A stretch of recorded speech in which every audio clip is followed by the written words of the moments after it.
Hello, and welcome to the podcast From Ground to Great, a business aviation and personal growth podcast. I'm your host, Daniel Ruiz Jimenez, and our guest today is Hakar Torres, founder of Air Market Group and Glades Air. During this episode, we talk about how Hakar got into business aviation, a little bit about his personal life, as well as tips and tricks on how to become a better individual.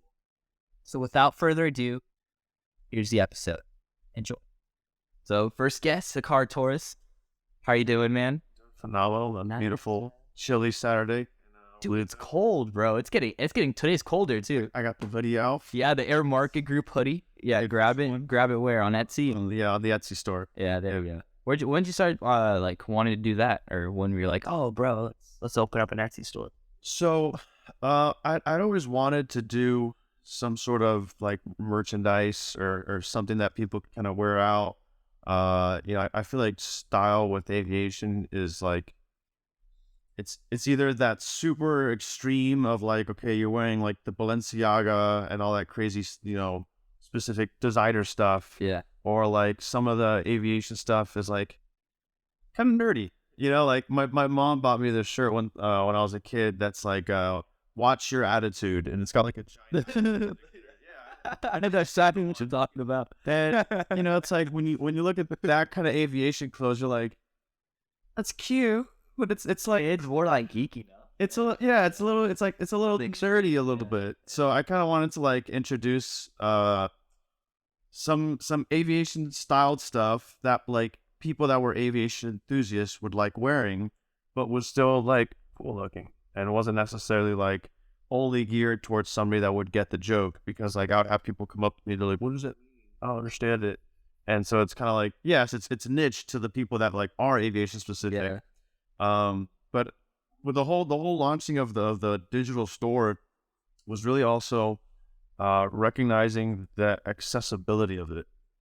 Because even when I started the business, Air Market Group, maybe 2020, 2019, around that time when I started working on the idea, a lot of these vendors online, just for me to submit a design, wanted like $50 per design. Or they were asking for me to, buy 100 at a time or 200 at a time. And, for somebody that's kind of like bootstrapping their startup, you don't really have that capital. You don't really have those resources available unless you have an investor and things like that. But when you're kind of just starting off and every penny matters, you look at some of those marketing tactics, like designing these clothes, and you're like, it's a bit out of our reach. That's not something we can afford to do right now. And that's not really like a priority. A priority is generating sales with the clients that we have. But I just thanks to TikTok. Okay. I was going through and somebody was explaining to me how they used a specific vendor. They tied it with their Etsy store, and they were able to design the products that they liked, that they wanted to design using this vendor, and sell them through Etsy, and their clients were able to get the products that they wanted. So I was like, perfect, let me go ahead and do this. Yeah. And it was relatively straightforward actually to get that started. I mean, from start to having my first product in my store maybe took me about 3 hours of sitting down, figuring it out, reading the information, creating the profiles, setting it all up.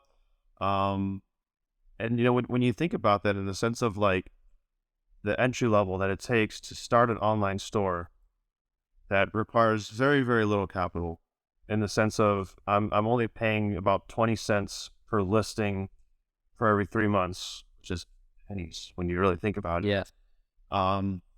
Now we're able to have a platform to where people can support our brand, purchase our products and find things that they actually enjoy to wear that are kind of aviation related. So for me, it was really it was a no-brainer. It was the clear next step for us to really get our name out there and kind of make it more entry level, to where anybody can afford a jacket that they like, that they feel confident in, that they like to wear out. And when you have comfortable things like, I'm really wearing this hoodie as we're talking now. Yeah, there you go. And this is a hoodie that I would wear like comfortably around the house, going to the gym, hanging out with friends. super comfortable. Yeah, it's not like too out there, like exactly like the watch your attitude or there's some other lines that people have. Yeah, it seems funny. Yeah, it's like directly towards like, oh, you wouldn't get it, Right. you're not in aviation, you wouldn't know. But it's like a little too overboard sometimes. And it kind of like then turns off the people that might like it and that do like travel and they do think aviation is cool, but aren't necessarily in the biz. Yeah. And I feel like it kind of like ostracizes everybody else. And it's like, no, we're different. It's like, we all just want to have fun. We all just like, traveling and the sensation of having that nose wheel come off the ground. That's what we're all going for, right? Yeah, bro. Dude, it's nuts. It's nuts. Have you taken off before? Or do you feel it? You're on the yoke. Yeah, you feel it, dude. It's crazy, man. Yeah, I'm sure. Yeah. What was what's the story behind your first time flying, man? My first time flying. Pretty sure it was a discovery flight. Yeah. Like usually that's how you get into it. For you? Nah, man. So, Okay. honestly, most of my like private pilot stuff, all pretty much scholarships. I was able to finesse it. Yeah, like just like going in, especially like through high school. There's so many local scholarship opportunities. It's like nuts. But yeah, man, I remember my first feeling of just like soloing, and then even now, because like sometimes I won't, like I have my private now, and like I won't fly for like a month or two, and I hop back in. And just feeling like you taking off, you can kind of tell like the airplane, even when you're like at an airline, like commercial like jet or Boeing, you feel it taking off. There's like a little different click, and you're like, oh my god, dude, Yeah, it's happening. yeah. I'll like laugh. I'm like, yo, no way. Yeah, still gets me to this day. Yeah, I could literally be on a JetBlue flight, just sitting there, already watching my movie. Yeah. And because you're taxiing around, especially in Orlando, you're taxiing for like 15 minutes, 20 minutes, easy.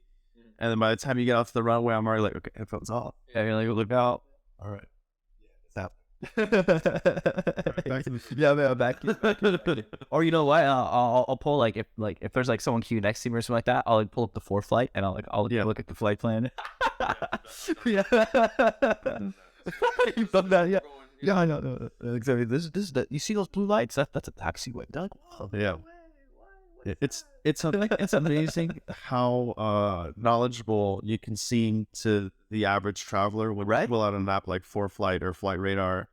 Yeah. I remember I'd have people like, oh, what time's your flight landing? What gate are you going to? Like asking me all these questions. Just send them the link to the Flight Radar. I'm like, here, go. Here's everything. You got all the answers you need. Oh my gosh, how do I get this for this flight? I'm like, yeah, just chase them. Yeah. No, that's funny. It's if you have those ideas in the sense of like launching the store, I mean, the hardest part was those 3 hours. Just getting it started, because then once you have that, just like anything else, now you have momentum. Now you're like, okay, now I got some speed, I got some traction. Now let's roll it out. Let's keep going. Yeah. That's like I listened to this podcast called My First Million. Have you heard that? Have you heard of them? I feel like I have. Blanking on the host right now. I don't remember either. I just started. Okay. But they talk about this guy named Romero, and he's like not even like, it's not like he's like super like, I wouldn't say like well educated, but it's like he even chose a topic. He started an online business, right? He started a website, and he chose a topic where he has like no idea like or anything about what that topic is. So he chose soap opera, which is super funny. Yeah, just like out of nowhere. And he was like, okay, I noticed that soap opera, they have content that comes out pretty much every single day. So he ended up making a blogging site, and he started with only like a couple $100. He pretty much just like paid for like a few like likes. It was like less than a cent for a like, and he got like 20,000 or something. So it's like what, like that's like 200, a little bit less. It's like not in the hundreds region. And he got hired people to like write all the blog posts and everything, and he was able to sell it for a little less than 9 mil. Yeah, in like a year, I'm pretty sure. Yeah, nuts. Yeah, it's so, I feel like nowadays it's way easier to go and start something than it was ever before. Yes. Because like everything is it's at your fingertips. You can just like hop in, log in, create an Etsy site. You can use Canvas. and design your own stuff. They got the AI, which I was messing with. Yeah, and that's crazy. Just to kind of like piggyback on what you're saying with the gentleman that created the platform and then kind of sold it off. Yeah, and he was using other help and things like that. That's a phenomenal business plan. Now, with my situation, I almost was like, I was almost like a little possessive about it because I enjoyed it so much. When I first started Air Market Group, our whole thing was I was investing in a portfolio that was primarily aviation stocks, like everything from Delta, JetBlue, the military sector, cargo sector, anything and every aviation stock related. Yeah. And I was watching them every single day, and I got so kind of engaged into it that I was like, let me start sharing these ideas. Let me start sharing these my ideas, my opinions. Let me start sharing my chart markups and stuff that I have on them. And I easily thought, I was like, I could build up a team. I could hire somebody else. I could buy some likes and things like that. Yeah. But I just felt so kind of like engaged with what I was doing. I really enjoyed it.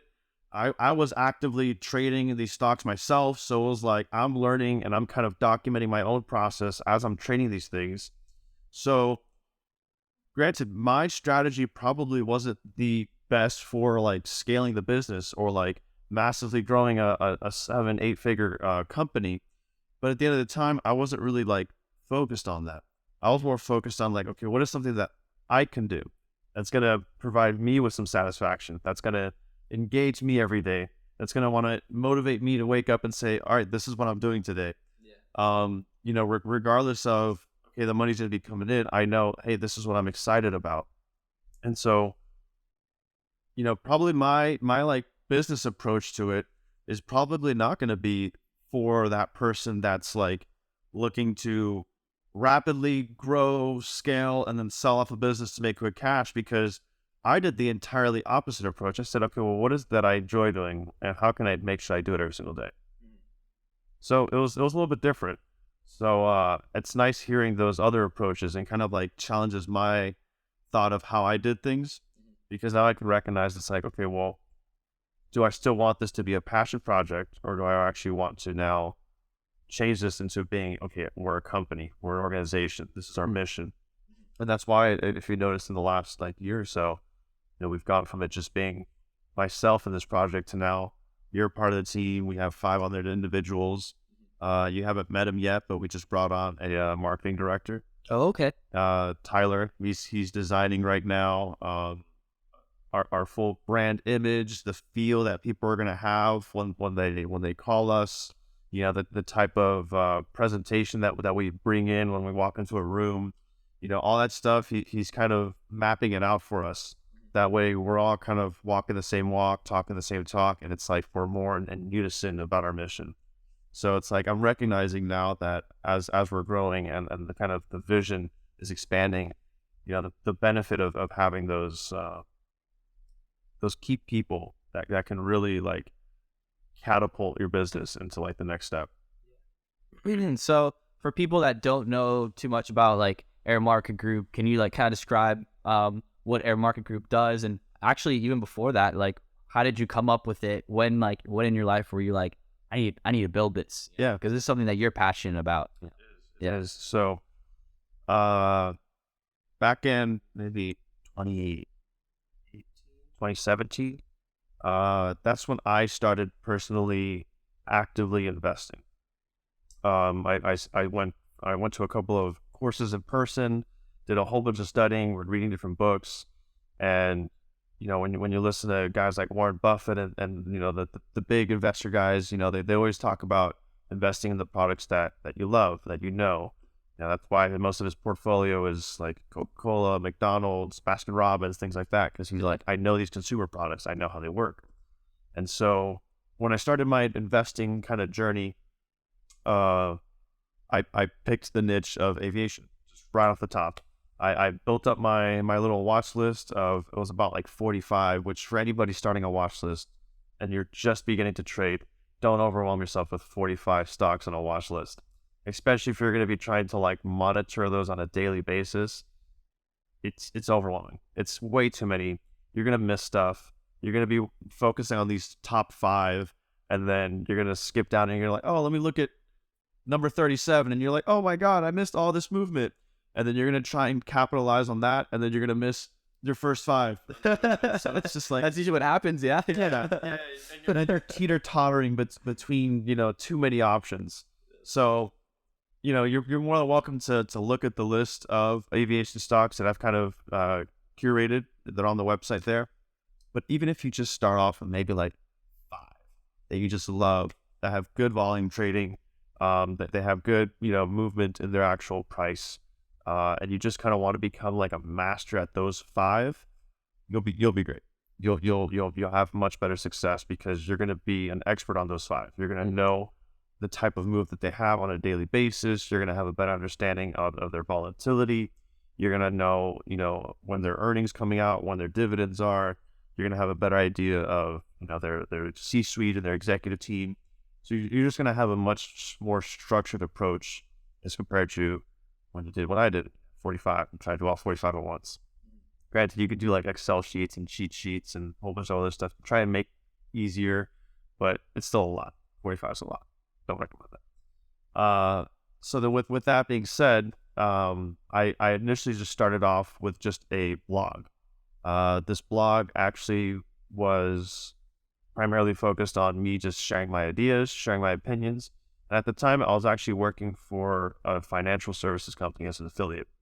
So people would read the blog, they would kind of see my ideas and my opinions. And if they wanted to learn more about where I learned this information, they could click on one of those affiliate links. They would take them over to the third-party company. And then if they wanted to sign up for their education courses, trainings, software, things like that, they could, and I would get a referral kickback from that. So it essentially just started off as a basic blog saying, hey, this is what I do. This is what I'm interested in. If you want to learn about these things, I don't teach them, but this company does. This is where I learn from them. I really like their stuff. So the first maybe 2 years was just strictly that.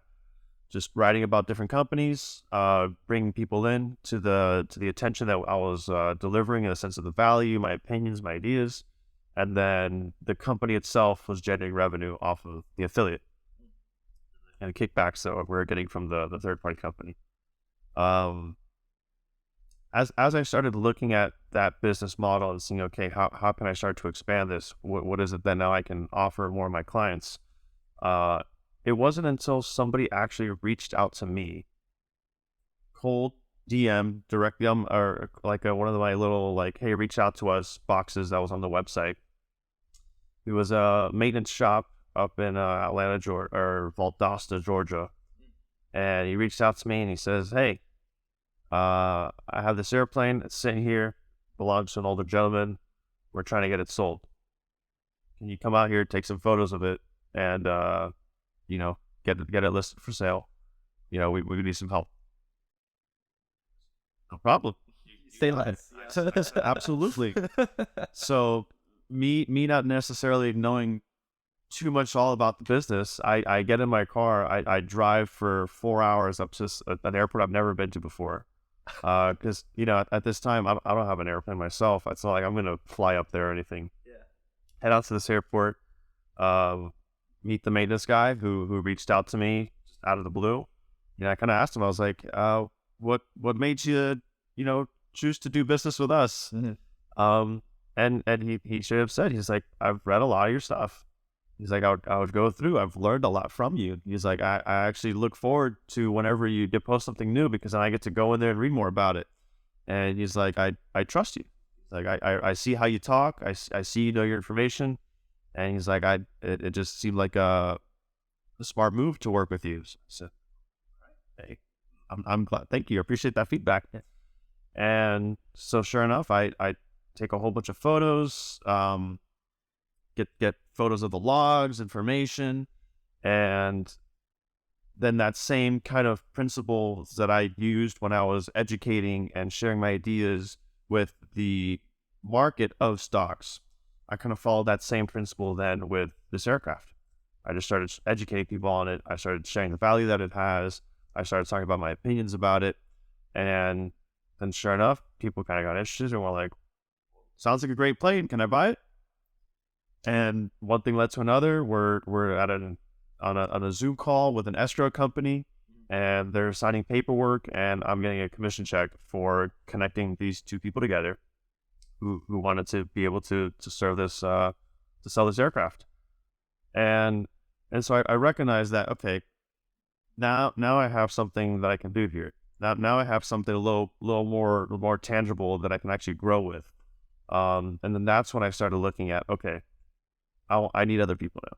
I want to expand the team. I want to be able to share this opportunity with other people and get them to recognize that it's like, hey, if you provide people with value, if you're there to help them, if you do your research and you come to the table with knowledge and that willingness to just help, to get in your car, drive 4 hours, not having any contracts, not having on the fly, right? Because it's the first time that you not having known this guy at all, and just kind of, not having that condition of like, oh, well, I'm not going to drive up there until, we get an exclusive agreement with you saying that we're going to do business. Like, it doesn't always work like that. Sometimes you got to build that relationship first. Sometimes you have to get them to know who you are as a person. Because at the end of the day, people don't necessarily do business with companies. They do it with the people that they like. And still to this day, I have a really good relationship with them up there. If we need a pre-buy done or anything like that for a small aircraft, I know I can send it up there. I know they'll get it done. I know it'll be a great rate. And so that was really like the catalyst that shifted my mindset from just, all right, I'm just one guy blogging about my trading experience and sharing with other people in hopes of making a little affiliate kickback, to we can help you. So, hey, these are people that I've hand selected that I know are going to look out for your best interest, and that we can, get you what you need. If, we may not have the answer right away, but we're going to find out the right answer. We're going to get it to you. We're going to make sure at the end of the day, everybody's happy. And I've always just kind of led it then with that mindset in the front of like, okay, I want the right people. I want us to help people, and I want us to be able to help ourselves in the process. Yeah. Yeah. I like that. I like that. Like the thought, or like what was going in my mind when I heard you say like, well, and he hit me up online saying that he has an airplane. I can only imagine what was going on through your mind. You're like, oh my goodness, man! Like, I think I got something. I'm just gonna drive. Like, I'll figure it out. Like, I know it's gonna work out. Like, I'm gonna go in and see what's going on, and see if something happens. It was probably the next day. I got him. It probably was less than 48 hours from the time of me first getting the email from this guy to me jumping in my car and driving 4 hours. I love that. Yeah, because I feel like a lot of people they'll get in their heads sometimes. Yeah, like anything when there's an opportunity like that, they'll be like, okay, well, let me like sort everything out first right now. Like you were saying, like, oh, let me get something signed, like an agreement signed even before I go in and get all the pieces in play. But sometimes, like, if you do that, I feel like the opportunity will sometimes get missed, right? So. And these individuals, just keeping in mind, because like you're saying, there's that kind of that internal conversation that will kind of go on telling you all the reasons why not to do it. In my mind, I'm like, man, these guys are 2.5 times my age. They didn't know that. I'm gonna show up to this airport. They're gonna see that I'm some 25-year-old kid, and they're gonna be like, "Who are you? Go kick rocks." But when I showed up, I had a little coffee in my hand. I pulled it right to the airport, and they greeted me with open arms. They showed me just as much respect and sincerity as I believe they would have shown anyone. So even then, like, even as I was driving, I had those fears. I'm like, man, they're gonna laugh me out. They're gonna see I'm just a kid, 25, just a kid. But all that at the end of the day was just my own internal kind of insecurities and fears just kind of creeping out. But it wasn't until I just got out of my car, showed up, said, "Hey, nice to meet you. My name's Hakar." Stood out my hand and just offered to meet them. That I recognized that it's like, oh, those were all made up. None of those were actual based off of like factual events. Like, I've never actually been in an event where I've met somebody twice my age and they've laughed me away or like told me to kick rocks because of me being a 25-year-old, like when I was 25. they always were open-minded. They were always like, how can I help? They were always in that, because they were in that position to be able to help.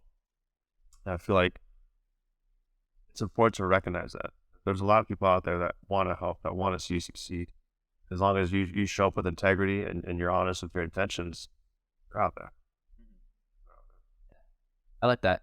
That what you just said opens a door for me to go into two different ways. But we'll start with CFBAA, because with that is a great networking opportunity. How'd you get into that? And What is the CFBAA? yeah, for people that don't know, it's the Central Florida Business Aviation Association. Cool.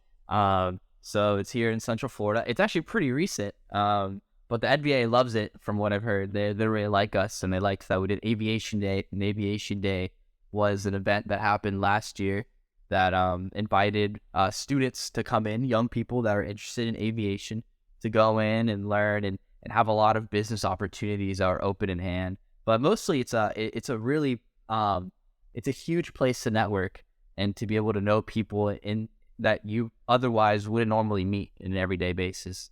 So how'd you get started with that, or when did you hear about them? I think I heard about them when they initially launched, because I remember sitting at a luncheon that was at the Shelter when the Shelter and Orlando Executive wasn't even completed yet with their construction. Like, we were sitting in a half finished building, and we were up on the third or fourth floor, and we were having a catered luncheon by a local catering company. And seeing the airport executives, seeing the administrators of Everglades University, of Embry-Riddle, seeing the directors of Bombardier was there, and things like that. It recognized that it was a great place for me to kind of lead up, because at a lot of those events, you're meeting people that are significantly more quote unquote successful already than you are. They already have that title. They've already been in the industry for 20, 30 plus years. But as a new leader, I guess, in the industry, and as a leader in anything, one of the best things I learned is that you can lead to your direct reports, the people that look up towards you for leadership, but then you can also lead up towards the people that are essentially above you in the hierarchy of the business world and aviation. And by doing that, it really just comes down to being able to have influence and being able to show up and make that connection. Because if you're able to kind of lead up and you're able to show this person that is in some sort of status, like, hey, this is who I am, this is what I can bring to the table, this is what I'm passionate about, then now you're kind of planting that seed into them to then focus into you and want to pour back in towards you. So it really does help out to network in the industry, because that's where you can get better relationships with the other organizations that you work with. Let's say if you are in charter, you want to have good relationships with the catering companies. You want to have a great relationship with your fuel vendor, with your contract crew companies, with your flight attendants, with your maintenance facility, all those different vendors that you're using on a daily basis. It's kind of important to not just see them as an invoice at the end of the month, but recognize it's oh no, that is Jim. His daughter plays soccer. Actually, our kids went to the same high school. That's so it's that's so important. Yeah, it is. Yeah, it is, because it kind of breaks down that barrier of okay, we're no longer just here to do work, but it's too. We have families outside of this. We have things that we care about that are not aviation related about. Everybody's got their dog that hangs out on their couch with them all the time. And I feel like that was the greatest thing that I got from going to those events, was I kind of tore down that wall of thinking that these are not people. These are not humans. These are alpha humans that are bred from a different race than I different am. cloth. Yeah. and they're significantly of greater status than me. It's no, we're all equals. We're all come down to the point of, what type of work do you provide? How can you provide value to other people? do you care about what you do? But then on that topic of the networking events, regardless of whatever product you sell, I found incredible value into going to various different cross networking events. So just on Tuesday, I was at an event here in Ivan Park by the brewery that was just kind of geared towards like real estate agents and financial planners, insurance agents, somebody that worked in like solar farms. So you're able to kind of meet other individuals, and then you're able to kind of pick some of their ideas that work for them. And then at the same time, you're able to then meet clients or find people to then work with that you probably would have not normally met if you only go to the same type of networking events. Just last night, I actually went to a completely new networking event. Never had been to any of their events prior. And, you show up and I just on a quick little networking event, I gave this tip to somebody that he came up to me. He was like, that I feel like everybody here already knows you. Now, how long have you been coming to these events? I said, this is my first time. And he kind of was like, what? Yeah. And he was like, I don't understand. He's like, I don't believe you. And I said, it's really simple. I don't go up and I don't act like I don't know anybody here. I feel like this is a party that we're all catching up again. I'm here in the mindset of like, let's just catch up. Let's just see how things are. Let's just find out how you are. Sometimes you could take this either way, but it's like sometimes when I introduce myself or when I go up to somebody and say hi to them, I kind of like pretend like I already almost know their name. And then they almost feel like they're like, wait a minute, do I know this person? Have I met them before? Like, where do I know this person from? And then it kind of breaks down that stigma of like, oh, hi, nice to meet you. My name is John. What do you do for a living? And, it kind of just tears that all down. It breaks all those superficial questions. Yeah. When you start off with just like a easy, cheesy joke, or even the easiest part. I mean, for myself is I just really easy to like make a joke myself. Just something like I got a funny stash on right now, and I'll just kind of go up and use it as like the conversation point. And it works because it's kind of like it's fun, it's engaging, and it's a little bit different. So I kind of like doing things like that to kind of break the ice, especially at networking events. Yeah, I like that a lot because I remember you telling me that before. Like you're kind of the way how you go into approaching people, where it's like, if you're super friendly and everything, they'll have that kind of mindset as like, do I know this person? Or I almost feel like I've known you for a while. Like, right. You get. I get that a lot. Yeah. It's like you get there, and I've noticed it too. Just from hanging out with you a lot. The way that you express yourself, so you're very confident in yourself, and when you go and approach people, it's like super friendly, and it's like again, like I said, like I feel like I've always known you, man. It's super cool. Which goes to a point when we met, and I told you about this. I told you the other night. Stasio's. Yeah, that was the Italian restaurant. Yeah. It was Italian. Yeah, that's crazy. Cause I remember going to that event and I was like, cause this was my first CFBA event. It was a photo shoot, and I was like, yep, just to show up to do headshots next to an airplane. Yeah, just some headshots, and I was like, in my head, I'm like, kind of the same way that you were thinking of, rolling up to see your buyer up in Georgia. Yeah. In my mind, I was like, oh man, I'm probably gonna be the youngest kid there. There's gonna be so many. People older than me, and who knows what it's like. Yo, who invited this kid to take pictures? Right, this is like for the big leagues, right? Sure. In my mind, I was like, you know what? I think this is something that I would regret later on. Not if I didn't do it, I would regret. Right. And so I showed up, and I met you. I met Jeremy. I met Dylan. Dylan was cool. Yeah, and you guys were super friendly. Lindsay.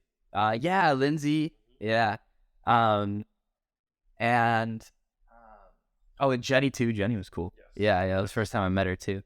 And so we went afterwards. We talked a little bit in the SBO, and then we went to sandwich over at Stasio's. Yeah, exactly. And then you were like, hey man, like I hear like the conversations you're having, and I like kind of like the questions you ask and your approach to stuff, and a lot of it was related to like, personal growth and like, and mindset and stuff. And what I wanted to ask you was, when did you start that journey? Because I mean, I kind of had like same kind of style where at some point in my life, I decided, I was like, you know what, like I want to like become like great, I want to better myself. And it's kind of like a little journey that you start, and it's never ending, which I think is beautiful. Yeah. When did you start that? And So my situation, I was 17 years old. To kind of pull it back, I guess a little bit more. Yeah. My father always had heart issues. He had an enlarged heart valve. From my age of like 8 until I was 17 or so, he had a pacemaker. So going through airports, he'd never go to the metal detector.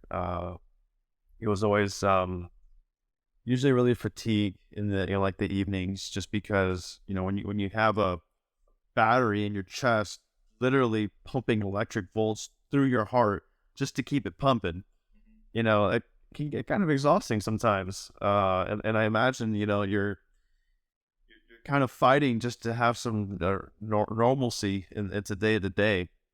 But he was always, as a Cuban man, in a household with our grandparents living there, my mother, my sister, my brother. He worked a lot in real estate as like architecture and like land development. And so he was home a lot with us. He was always cooking home at dinner, and he was always really present and making sure that we had what we needed, and we were taken care of, that we could do whatever that we put our heads to. I was like, hey, I want to go do swimming and I want to go do water polo. He's like, all right, I'll take you to practice. So he was always really there for us. And I remember when I was 17, it was the summer before me being a senior in high school. Things got a little intense with his condition. We had him go through a heart transplant. So he actually got a brand new heart, with the surgery and everything. And then within about a week or two after the transplant, I clearly remember afterwards going in, checking up on him, and he was sitting up again. He was starting to talk, and we're like, man, things are looking great. After all these years, he finally got the new heart. Things are finally getting on the brighter side of things. And within maybe about 2 weeks, then all the rest of the organs started failing, because your body goes through rejection. When you put in a brand new organ, even though now that heart was working great, the rest of the body was like, this is foreign. I don't know what this is. So it starts sending in a whole bunch of I'm not a doctor, but basically everything else just starts shutting down. And that was extremely, difficult for myself, for my whole family. My brother at the time, he was off to college. So at the house, it was really just myself, my mother, and my little sister. And I had to have a pretty difficult kind of discussion with myself, before I kind of really hit a dark depression. And I said, all right, you have a choice to make. And it was a very clear choice for me to make at the time. It was option A or option B. Option A was to take on that path of full-on depression and say, all right, this was an extremely traumatic event. You have every reason to determine that this event is going to now cause XYZ, that you're going to now eat less, you're not going to work out, you're going to pick up drugs, you're going to, not listen to your mother, you're going to start doing all these other things. And that was what I saw. That's option A. Clearly an option I could have taken. And I recognize what that looks like 10 years down. I asked myself, okay, what does this look like 20 years down? How does this affect my relationships with the rest of my family? How does this affect my relationships at work? How is this going to affect my income earning? I asked myself all these questions, which, granted, as a 17-year-old, like, it's a lot to ask sometimes, especially after you just finished losing your father. but I kind of like role played with myself. That was also something I was always really good at, was kind of asking myself, what am I going to think about this decision 10 years from now? How is that going to look like? And I asked myself that a lot of times through different life choices that I've made. But when that was specific, I kind of played out that path, and then I played out option B. I said, all right, option B, what does that look like? I said, this becomes now the empowering factor that pushes me to become the man of the household. This now motivates me to get that second job so I can help my mom out with some bills. This now is going to be the factor to make sure I finish my bachelor's degree, so that I know it's like, hey, I told him I was going to finish it and I did it. So I have that now integrity with my own word. And I asked myself, okay, what does this look like 10 years from now? What is my relationships with my family? And I'm like, looks beautiful. Like, because now me being present for my family and being engaged and wanting to help and wanting to contribute for 10 years, I'm like, man, I am the man of the house now. I'm like, I've earned it now at that point in that 10 years. I'm like, in 20 years, what does that look like? And I'm like, now in 20 years, that perception of, hey, this person, how are they acting? Well, they're going to be acting in a way to be that same role model that he was for me, but now for other people, whether it be for somebody going through college, whether somebody in high school, or my own kids, recognizing that it's like, okay, I can kind of pass on those principles that he gave to me and keep it going, keep that ripple effect going. So for me, man, it was around that time. It was when I was 17, right out of high school, or going into my senior year, and I just decided, I said, all right, I'm going to choose to max out and to completely be the best version of myself for these reasons. And I finished my senior year, varsity swim team. I was the president of the male choir. I was in AP classes. I, had a girlfriend, if you consider that as being a successful thing. So I had a bunch of I worked towards it, and then even then going into college, I was going to school for aviation management, and I would try and get jobs within the airport and stuff when I was living down in Miami. And, job market was really tough back then. And, when you tell them you're an 18-year-old that you can speak English and Spanish and you want to work at the airport, they'd kind of look at you and be like, well, yeah, who doesn't? Everybody here speaks English and Spanish and wants to work at the airport, because it was a great job to have. And, in 2013, 2014, working at the Miami airport, you're making pretty decent money. So I started working in restaurants, started throwing newspaper at night. I started selling different products and services on the side, all while going to school at the same time. And even at this time, I hadn't really discovered quote unquote personal development yet. So I was doing all these events on my own, never touched a book yet, never gone to a podcast, never gone to any seminars from all this time. It wasn't until I was maybe 20, 21 years old, so 3 years later, that I decided to invest into my first in-person seminar. And it was a Les Brown seminar. Not sure if you've read any or heard any of his speeches. Amazing, incredible speaker. He was born and raised out of North Miami, like by Overtown area, really, really rough part of town. And he was labeled as being with like a learning disability really early on. And there was a teacher one time that had asked him to go up to the front of the board and read a sentence that was on the whiteboard. Tells the teacher, he's like, I can't do that. I have a learning disability. And the teacher told him to never,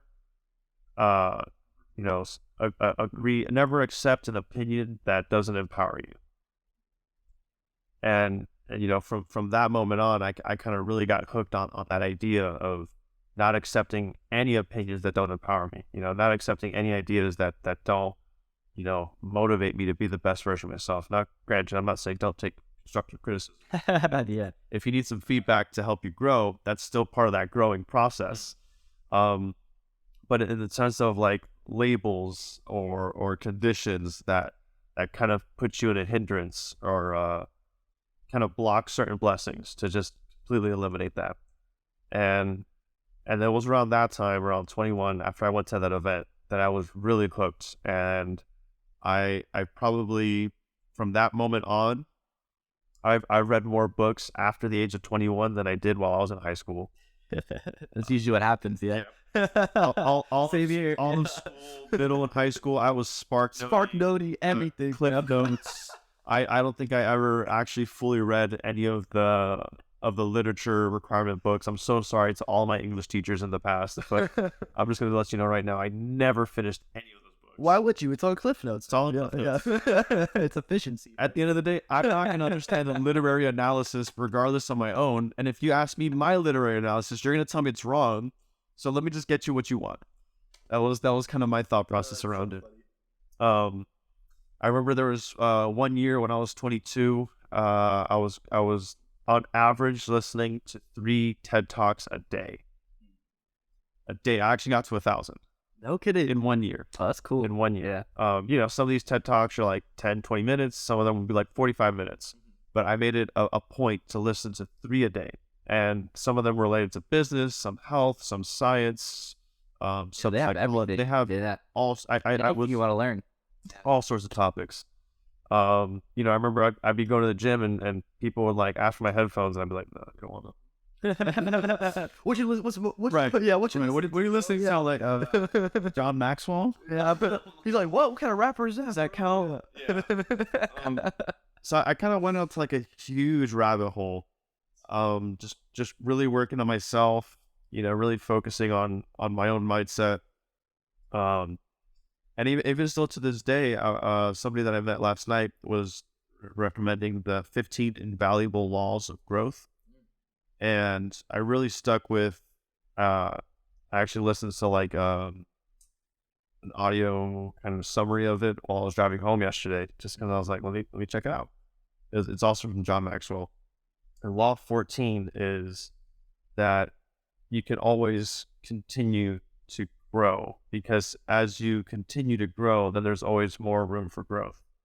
So that kind of like, that really stuck with me in the sense of like, I always recognize that it's like, okay, as long as I keep learning something new, there's never going to be a point where I'm like, all right, I've reached it. I've reached the ultimatum of learning. No, because now it's like, now there's that next far of that next learning lesson that now you can expand on it. Now you can kind of dig deeper in it. So that one really stuck with me, because I feel like that was what I always did, was every time I kind of finished one book, or I finished one lesson, or I finished a course, I was always really interested in like, okay, what's if this is course A, what's course B? What's 101.2? What's that next level? How do I get to that next step? I was always really curious in that, not in the sense of like me never being content or satisfied, but always in the sense of recognizing that there's always a lot out there in the world that I don't know yet. That excites me. Yeah, there's this quote that's like, the more you learn, the less you know, right?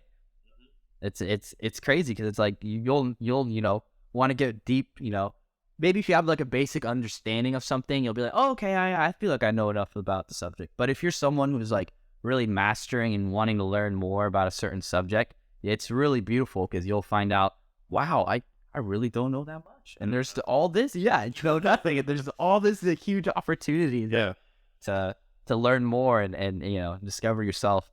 I think that's funny too. I kind of had, thank you for sharing your story, by the way. I really appreciate that. But I have something similar where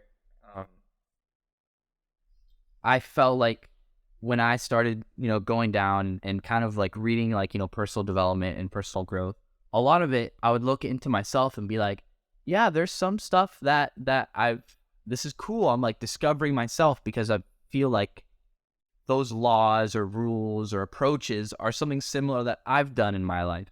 And then you get more, more in depth into it, and you realize that there's so much more stuff that you can, implement and add. And there's some stuff that's like, kind of reinforces what you already have known for, for a while. And it's pretty cool. Yeah. Something that just, man, it's awesome. Just being able to And there's a lot of people that sometimes don't necessarily think about having that like mindset or approach to stuff. And for a lot of people, it's good to just, wanting to open and expand your horizon, kind of be like, okay, like let's learn more about yourself, really, because it's really about asking the right questions. Because you were saying a lot about your story. There is a lot of questions that you could ask yourself, and it's learning to ask the right questions internally that really, I think, really shape, a big chunk of your life.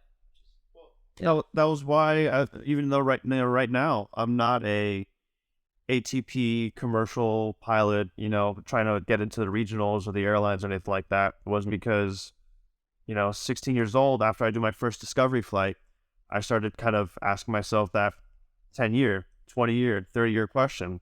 And, as a Cuban American that's very close to their family, I asked myself, okay, well, 20 years from now, what if I do have 3 kids and a wife and I have this kind of lifestyle? I was like, how am I going to be showing up for them? How am I going to be showing up for myself? What is my kind of day-to-day going to look like? And then, even without me having to go through that situation, I can already kind of start to put myself in that position, looking through other people's lives and examples. And then that's when I recognized, I was like, no, I want to get more into the marketing, the sales, the administrative, management side of the business, because then that lets me still be present with my family, which I think is the most important thing that I'm focusing on. So what future visions or plans or projects do you have going on for Air Market Group, or where do you see yourself the next 10 years or 20? What's next in the story of Hakar? Yes. So right up next, so right now I am actually, I guess, on the personal side, and then I'll go into the business side. On the personal side, I've lived in Florida for 28 years, and I kind of want to try something new. I don't know where yet. I'm open to options if anybody wants to make any recommendations.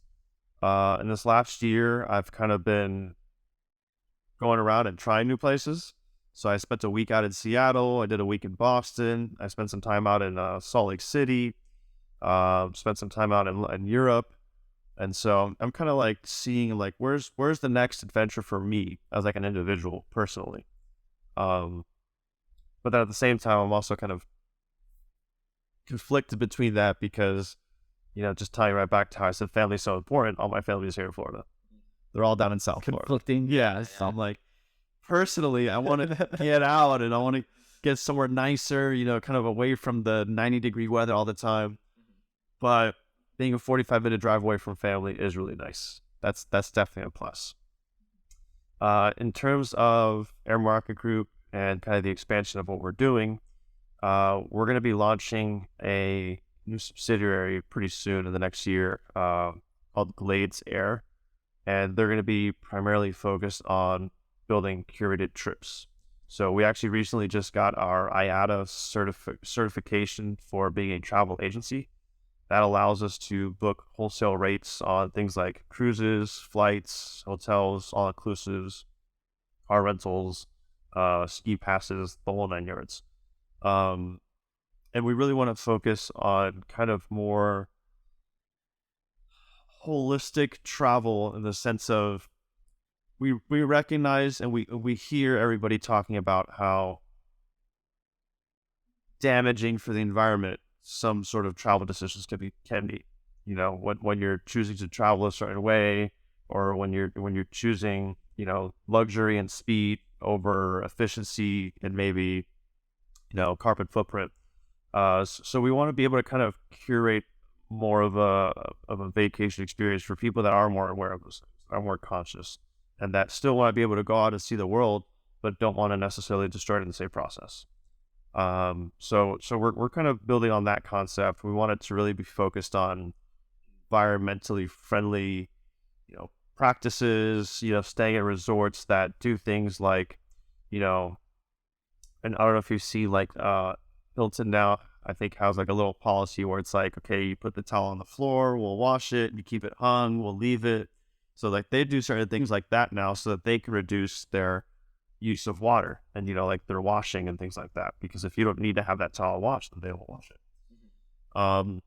Other things like certain resorts or excursions that like focus around like yoga retreats or like meditation or more explorative, kind of going through nature and being more in tune with that kind of things.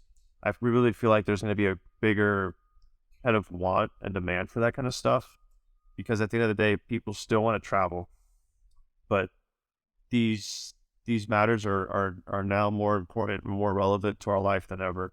And I feel like a lot more people are conscious of those things. So if you give them the option to either take one type of trip or take this very similar type of trip that they know is also not going to be as, detrimental to the environment, they're probably going to be more encouraged and more excited to want to choose that option, knowing that it's like, hey, I'm still able to enjoy the rainforest of Costa Rica, knowing that a portion of my ticket is actually going towards protecting the rainforest of Costa Rica. So we're going to be expanding that a little bit more. The merchandise line, that's actually going to be already live. You can go online, start purchasing any type of sweaters. We got hoodies, baby clothes, dog bandanas. We got you name it. We want to make sure that your aviation family and your aviation home is well represented, and that when you can be proud of that and share them with other people. And then we got like two other things. Can't really talk about it too much, but they should be getting launched this year. Working a lot in the back end to be able to do those things. May see an app coming out soon in the future, but just stay posted. I don't want to spill too much of the beans, but there's a lot of work being done in the background right now to kind of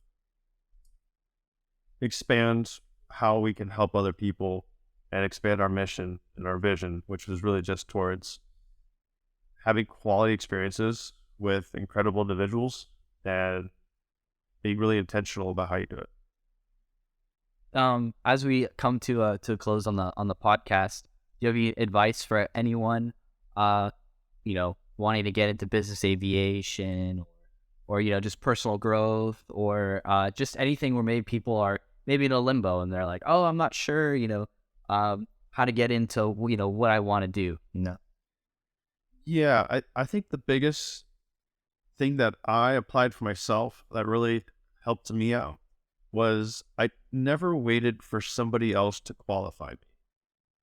And what I mean by that was I made myself qualified. I didn't, leave it up to somebody else to determine, okay, I'm going to decide once you are ready and, able to do XYZ. I went out, I learned about it, I practiced it, I implemented it. I might have messed up here and there, but I didn't necessarily wait for somebody else to give me the permission. Granted, as long as it's legal and you're not hurting anybody, that's the most important thing. But yeah, don't leave it up to somebody else to determine when you're ready or when you're qualified. Take it upon yourself. But now with that being said, qualify yourself. Prepare yourself. If you are going to be the one to determine you're qualified, then you better make sure that you are. You better make sure that you're putting yourself under the same type of standards, and if not higher than what they are out there already. Because if you're going to be the one to determine that you are qualified, it can't just be your word that says that. It has to be backed up with actual actions. It's got to be backed up with the resources, the education, the network. You got to have those pillars in place to say, I am qualified to do this. And I feel like if you did the work, you can say that confidently. If you didn't do the work ahead of time and you're thinking to yourself, well, I don't think I can say I'm qualified, then go back and do the work. Go make yourself qualified until you can stand in yourself, look at yourself in the mirror and say, yes, I'm qualified to do this. I am able to do this. I've done the work. I've done the research. I have the know-how. I have the team. Let's go get it done. But you're not going to feel that unless you've done the work. How can people go out and reach you out on throw out the socials, whatever. Easiest way is just first and last name, Hakartorres. You can find that on Facebook, Instagram, LinkedIn. I'm terrible at Twitter. So sorry about that. You can go to airmarketgroup.com. If you want to find out where I'm going to be traveling to next, you can also just go to whereishakar.com. That also works. That's the new website. That was the first website that I ever purchased. Oh, no kidding. The first domain name that I ever purchased right off of Google Domains is whereishakar.com. And I I've kind of kept it ever since. That's awesome. It's fun. So yeah, that's the easiest way to find me. Connect with me on LinkedIn, add me on IG. And I'm more than welcome to answer any questions. We can chat. We can link up, grab some coffee. I definitely like to socialize and meet other people. Well, Hakar, every time I hang out with you, I always learn something new. So definitely learned a lot about you today and kind of seen, why is Hakar the way Hakar is, and just always inspiring. So I appreciate it. Thank you so much for coming on. Thanks for putting this together, my friend. Yes, sir. Thanks.